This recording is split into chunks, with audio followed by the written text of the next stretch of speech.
At my cousin's engagement party, my parents stood by the bar, laughing about my imaginary fiancé. I didn't flinch. I raised my glass quietly and waited until the sound of helicopter rotors rolled in from above.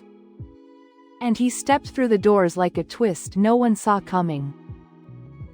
"Sorry I'm late," he smiled. "Took a while to park the chopper. We just flew in from Dubai." My name is Issa Menon. I'm 34. Grew up in a traditional South Asian American family in Palo Alto, California, where every life was meant to follow a template: top-tier college, Stanford or nothing. Medical school if you're ambitious, marriage by 28 if you're not.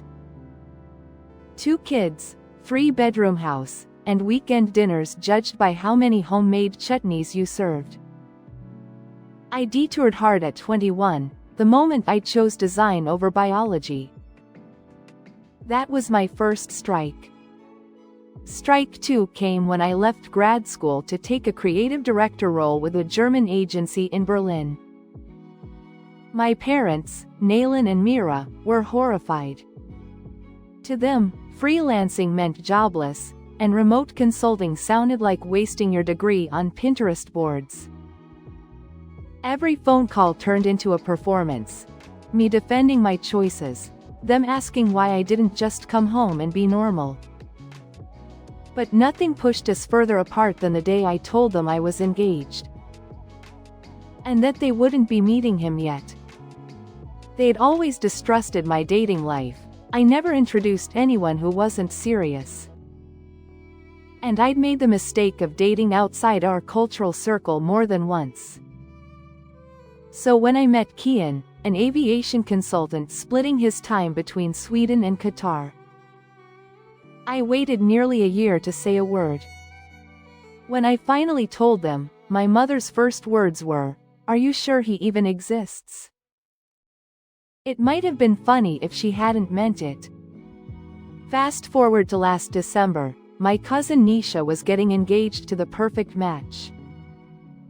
Harvard-educated cardiologist, fluent in Tamil and Taxila. The engagement was a 3-day production at a luxury venue in San Jose. Buffets, choreographed dances, henna artists, live sitar music. The invite wasn't a surprise. The postscript was, "Hope your fiancé makes it this time." Yeah, Kian and I were already in the States for the holidays. We'd landed in California from Dubai just 2 days before the party.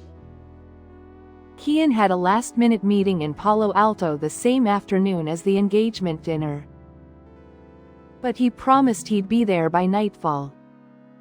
His travel arrangements, slightly unconventional. He was borrowing a friend's helicopter. It wasn't for show, it was pure efficiency. Bay Area traffic during holiday events was chaos. And with back-to-back meetings and parties, the sky was the fastest way between it all. So I arrived at the venue alone. The moment I stepped into the grand ballroom, it began. The usual whispers, the brittle smiles, the intrusive questions disguised as concern. "Still in Doha? Your fiancé? Have you considered freezing your eggs yet? We just worry, Issa, you're so free-spirited." And I smiled through it all, biting the inside of my cheek, posing for selfies with Nisha, doing my best to be the supportive cousin. But the damage was already seeping in. As I passed the cocktail bar, I heard my mother's voice float above the din. She was standing with her sister, Nisha's mom, and a handful of aunties, drink in hand. Voice laced with mockery. "I stopped asking," she said. "She says he works in aviation. What does that even mean, flight attendant?" "She never shows photos," I told Naylan. "Maybe he's imaginary." They erupted in laughter, not small chuckles, but wide-mouthed, belly-deep laughter, the kind that sticks. I stood a few feet away, my glass of sparkling water trembling in my hand. I should have walked off. Instead, I stood still, letting it all hit me like sleet. Cold, bitter, and expected. There was nothing left to say, not to them. Dinner passed, and then came the toasts. Nisha's friends spoke. Her fiancé's cousins took turns, even my younger brother, Neil, who hadn't returned my text in 6 months. Spoke about love and finding your person. Then the planner turned to me. Would you like to say a few words? I nodded, wearing a wine-colored silk sari, my hair pinned up, gold jewelry minimal but deliberate. I took the mic. I'll keep it short, I said, eyes scanning a crowd that had never believed in me. It's beautiful to witness two people who are supported, celebrated, and trusted. Not everyone gets that, so if you do, hold on to it. Scattered applause. Then the room buzzed with polite chatter. The weight of their earlier laughter still hanging in the air like a challenge I'd yet to answer. A low rumble, faint at first, then unmistakable. The sound of helicopter rotors hummed through the walls of the grand ballroom. Murmurs rippled across the room like a wave. Guests craned their necks toward the windows. Nisha's brow furrowed in confusion, and the event planner hurried toward the entrance, whispering into her headset. My mother, still mid-laugh at the bar with Aunt Sarah, froze, her glass hovering near her lips. The doors opened, and Kian stepped through, like he'd walked out of another world. Sleek navy suit, open collar, his windswept hair catching the chandelier light like a halo. Every head turned, a few jaws dropped, someone, I swear, gasped audibly. While an uncle near the buffet dropped his samosa mid-bite. Sorry I'm late, he said, with a grin that could melt steel. Took a while to park the chopper. The room stilled, as if time itself had paused to recalibrate. My father's jaw tightened, his eyes narrowing like he was sizing up arrival at a board meeting. Aunt Sarah blinked rapidly, her expression caught somewhere between shock and a desperate need to rearrange her face into something more composed.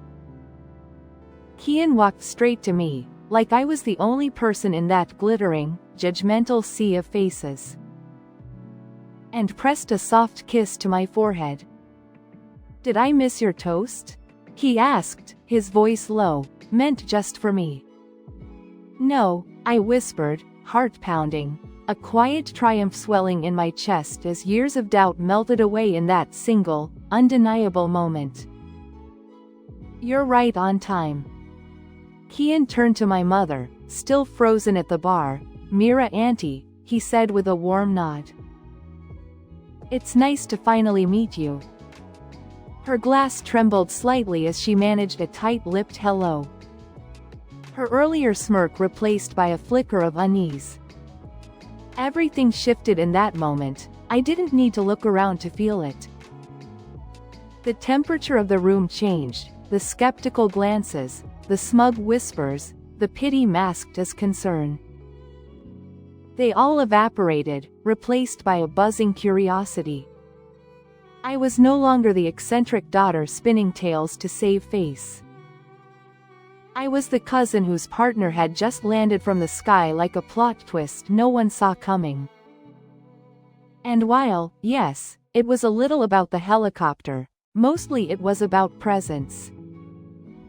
About showing up when it mattered, and Kian had done that in a way no one in that room could ignore. As Kian got swept into a wave of introductions, second cousins wide-eyed, uncles suddenly fascinated by aviation logistics.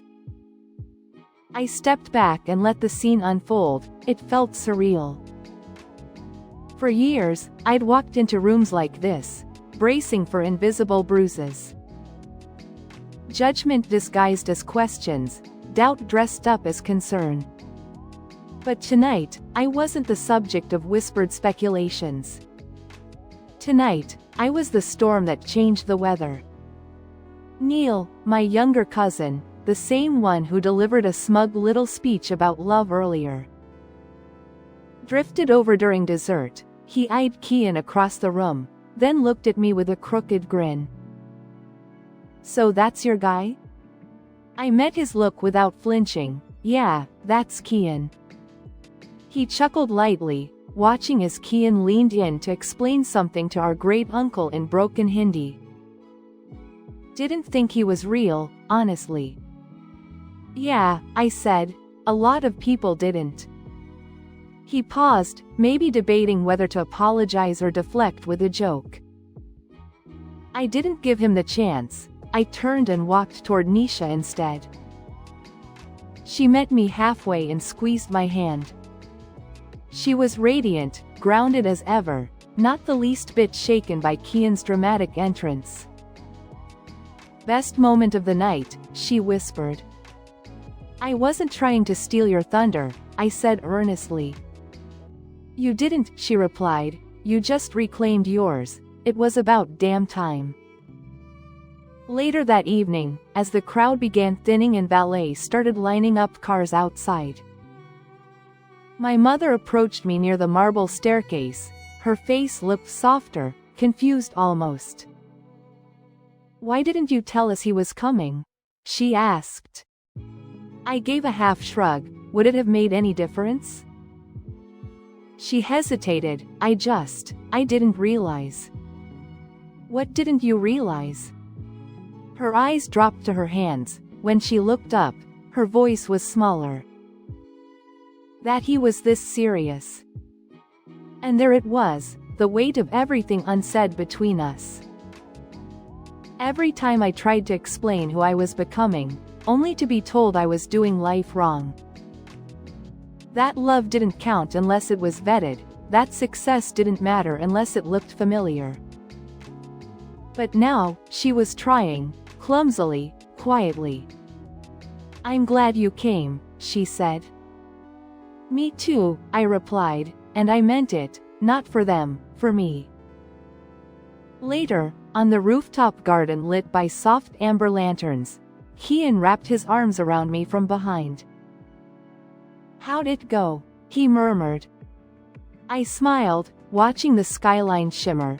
Better than I expected, worse than it should have had to be. It wasn't a disaster, I said quietly, eyes still on the ceiling, but it drained me in ways I didn't expect. Kian didn't speak right away, just held me closer. The rooftop was still, the skyline hazy in the distance, the music from below softening into something slow and distant. They'll catch up eventually, he murmured. I'm not waiting anymore, I know, he said, pulling me tighter. We stood there in silence, wrapped in the cool Bay Area air. The kind of stillness that only comes after emotional exhaustion. Down below, the party was winding down in the most predictable way. Tipsy aunties wrapping food in foil, uncles swirling whiskey they wouldn't finish. Conversations stretching thin just to delay goodbye. From up there, it all looked like a play I used to star in but no longer auditioned for. We weren't pretending to belong anymore, we'd stepped off the stage. Eventually, we made our way back down. Nisha and her fiancé, Armin, were still glowing on the dance floor, untouched by family politics. When I hugged her goodbye, she held me tighter than usual. You did great, I whispered. So did you, she replied with a grin. You have no idea how satisfying that was to watch. We laughed together, a rare moment of wordless alignment.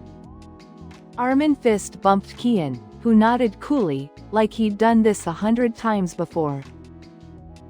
That was one of the many things I loved about him.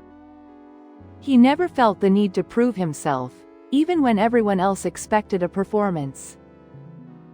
As we walked toward the valet line, I felt their eyes on us. My father gave a curt, polite nod. My mother's smile was tight-lipped, almost warm, almost. And that was enough for now, not a breakthrough, but a tremor, something subtle and tectonic. Back at the hotel, I peeled off my deep red sari, wiped the kohl from under my eyes, and collapsed onto the bed with a groan. "That bad?" Kian asked, already half out of his blazer. "Not bad," I said, staring at the ceiling, "just heavy." "You ever walk into a room where everyone pretends you don't exist? Then suddenly they're trying to memorize your resume?" He laughed. "Yeah, most rooms, actually." I smiled. "That's why we work." He understood the things I never had to explain. "Do you regret coming?" he asked after a pause. I sat up, resting on my elbows. "Tonight? No, not even a little, not even for a second," I told him. Because the truth is, even with the tension, the offhand jabs, the years of being sidelined and misunderstood, this moment wasn't about proving anything. It was about finally facing what had haunted me for so long. Kian lay beside me, one arm tucked behind his head. "You didn't need me to prove anything," he said softly, "you already did." "Maybe," I murmured, but still, it helped. The days that followed were strangely quiet. There wasn't a dramatic fallout, no tearful confrontations, no invitations to dinner or sudden epiphanies. Just subtleties, tiny shifts, quiet recalibrations. My father forwarded me a Forbes article about a luxury hospitality project in Lisbon. With the note, "Reminded me of something you once described, interesting read." My mother posted a photo in the family group chat from the engagement party. Me and Kian standing near the stage, mid-laugh. The caption read, "Look who finally made it into the family album." It was the first time she'd acknowledged him publicly. Aunt Sarah, the one who laughed the loudest at the imaginary fiancé joke, sent me a Facebook friend request. She even liked 3 of my old travel photos from Istanbul and Dubrovnik. I couldn't decide if it was guilt, curiosity, or both. Then Neil texted, "Hey, sorry if I've been a jerk, that was impressive." Me. Not sure if that's an apology or a TED Talk intro. Neil. Let's go with both.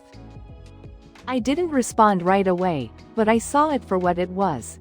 An olive branch wrapped in typical older cousin sarcasm.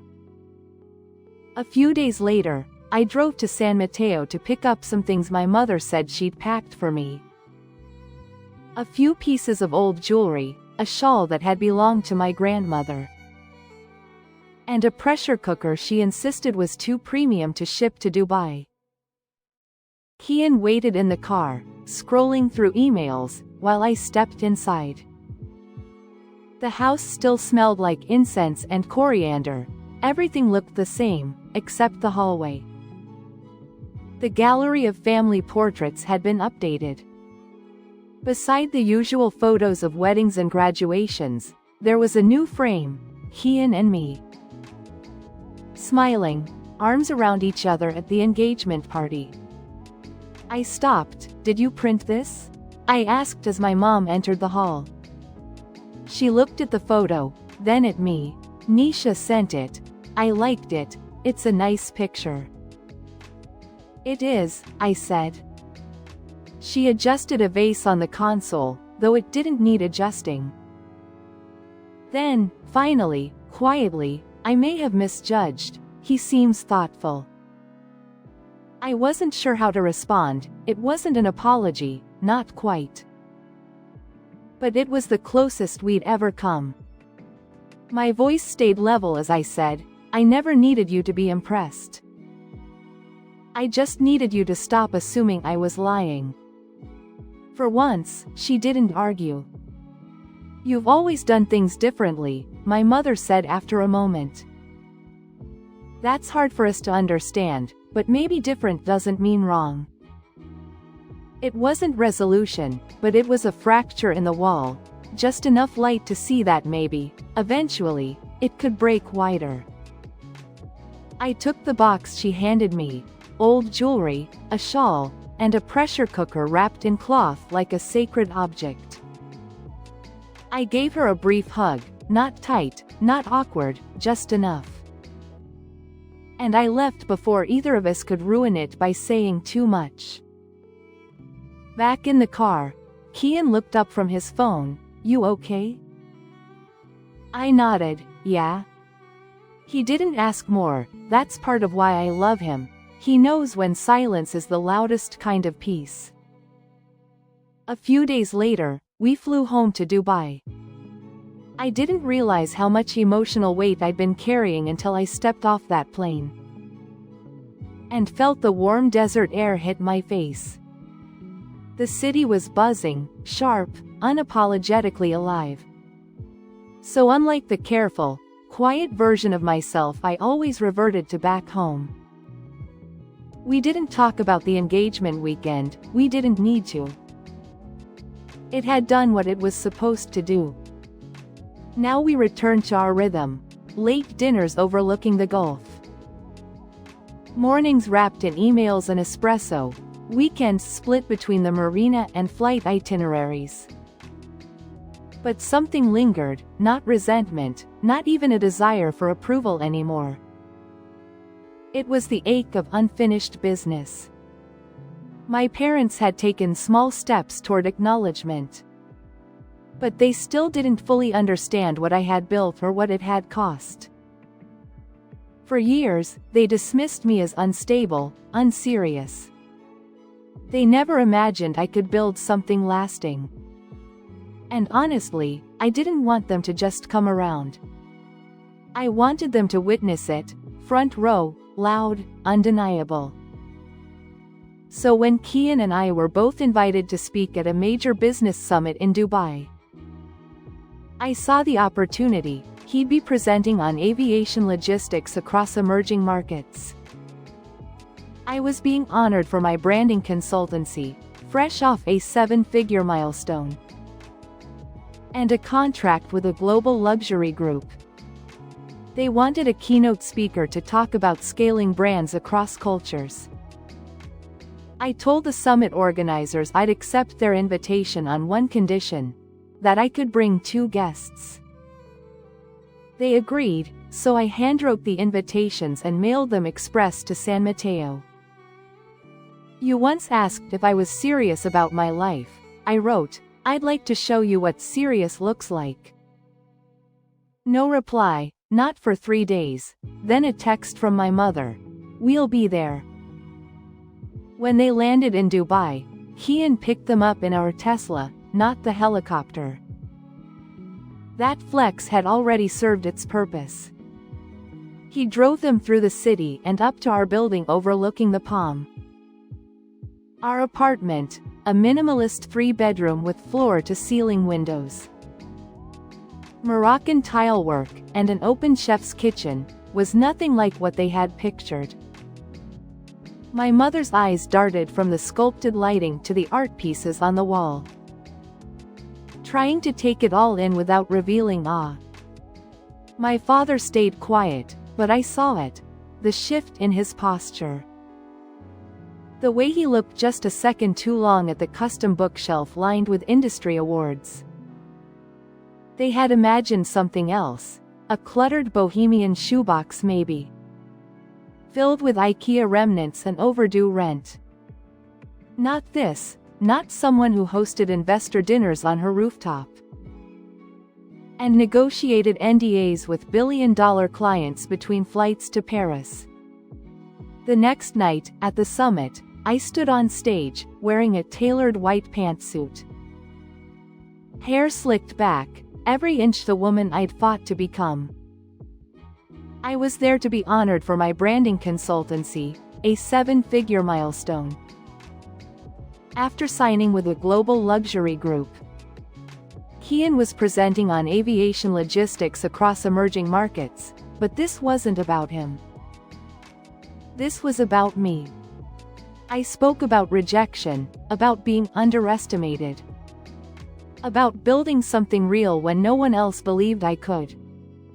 I shared how I turned a small design blog into a global consultancy, securing a contract with a luxury brand that once rejected me. A deal that had the room buzzing with whispers of admiration.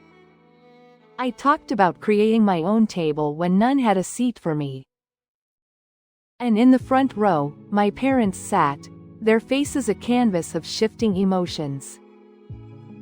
My mother's eyes glistened with unshed tears, her hands clasped tightly in her lap as if holding herself together. My father, usually so composed, clapped a beat longer than the rest. His expression a mix of pride and something else, regret maybe. Afterward, as attendees swarmed the stage, CEOs, venture capitalists, even a sheikh's cousin, my father stood near me, shaking hands like he belonged there. Like he'd always believed in me. My mother approached later, her voice quieter than I'd ever heard it. "Thank you for inviting us," she said, her gaze flickering to Kian, then back to me. I didn't realize what you'd built." Kian smiled gently but said nothing, because it wasn't about them anymore. The real revenge wasn't making them jealous. It was making them irrelevant to my success. I didn't need their approval, but it was satisfying, so deeply satisfying.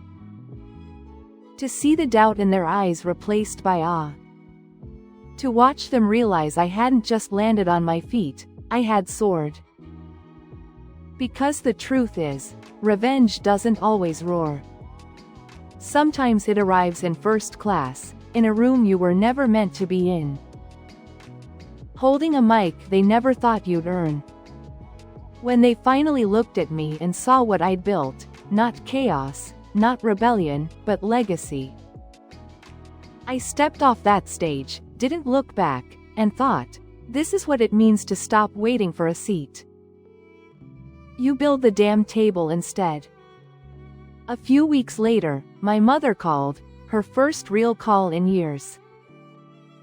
"We're proud of you," she said softly, her voice unsteady. I smiled, knowing I no longer needed those words to feel whole. But they were a quiet echo of a battle I'd already won.